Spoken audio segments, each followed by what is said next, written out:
Again for Brandon Hahn.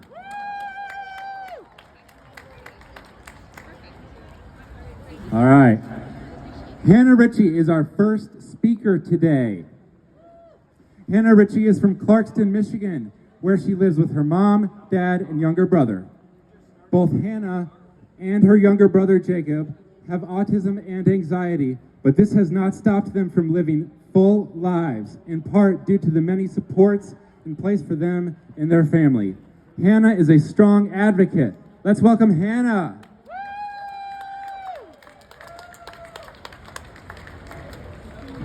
Hello. Oh, is it working? Yep. Okay.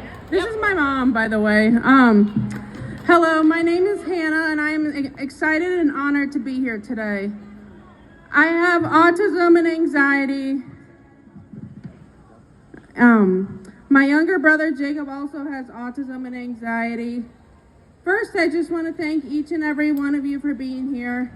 We come together today to highlight the need for increased funding for mental health services, to raise awareness and to work together to destroy stereotypes related to mental illness and developmental disabilities. My mom noticed concerning signs in my development beginning when I was about 15 months old, but could not get a doctor to listen to her for over a year. I was diagnosed just before my third birthday in 1999. We were living in California at the time. I immediately began ABA therapy until we moved to South Dakota just a few weeks after my diagnosis. In South Dakota, I began receiving early childhood services, including preschool with physical therapy, occupational therapy, and speech therapy. These essential early services laid the foundation for my growth into who I am today. I went from a 3-year-old with very limited language and frequent meltdowns to the person I am today, a successful small business owner. All right. And also employee at my local public library for the past 8 years. Early intervention is essential. We have come a long ways in the past 25 years, but still have so much further to go. And now with the threats and plans to cut services to both the education department and mental health services, these programs are in jeopardy. We cannot go backwards. I repeat, we cannot go back.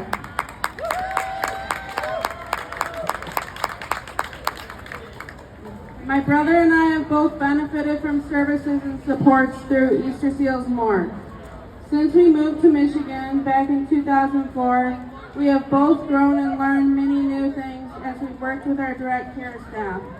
My workers currently help me run errands for my business where I learn job skills, money skills, budgeting, people skills, and more. They also continue to help me on social skills, things like talking about appropriate subjects at an appropriate volume in public. Specifically, no talking about politics and policy in public social studies. I am a fierce advocate for myself and my brother. Since I was a young girl, I've told my parents that I want to be a voice for my people. I am passionate about politics and keenly aware of how the decisions our political leaders make directly affect not only my brother and I, but thousands of others. I believe all people have value and a purpose, and that our laws and policies should reflect this. My brother's journey has been much different than mine. His needs are more significant. This past June, he graduated from his Adult Transition Services program. He aged out of the program at the age of 26. The pre-vocational training and life skills he learned there will benefit him through his life. I'm so thankful that our state, Michigan, provides free public education to the age of 26, far beyond the national mandate of 21. Let's hear it for Michigan.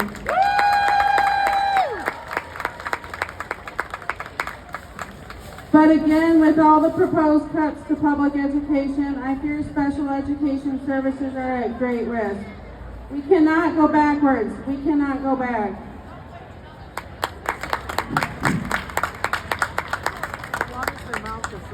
Another service that our family has benefited from is respite care services provided by Easter Seals More. Thanks to funding for respite services, my parents can go out and enjoy date nights, knowing my brother and I are cared for by qualified people.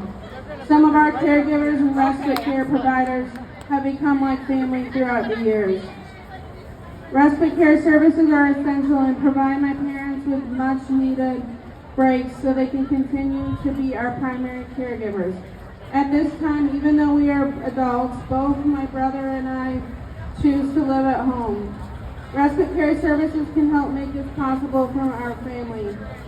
The need for supports and services are great in many areas, including affordable housing, access to qualified caregivers, transportation, and more. Another area of concern is direct care worker wages. This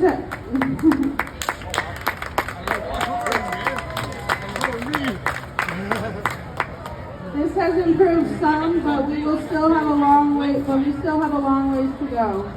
If our goal is to secure compassionate, qualified staff, and we believe in retention, then we need to value our staff, beginning with providing increased wages and also benefits.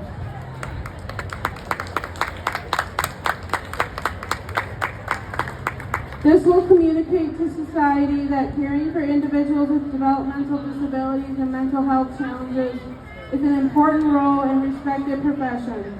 As we lead the way in this, hopefully communities will follow, and together we can destroy stereotypes that have oppressed those with mental health needs and developmental disabilities for far too many years.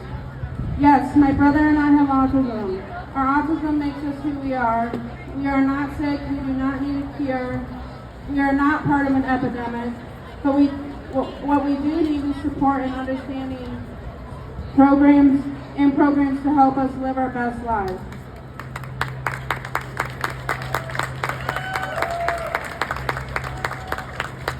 And by the way, I'm autistic and proud of it.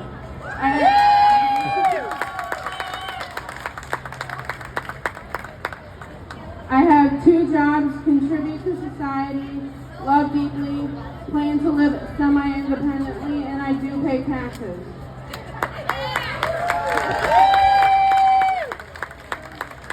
Autism is not a horror show, and it does not destroy families.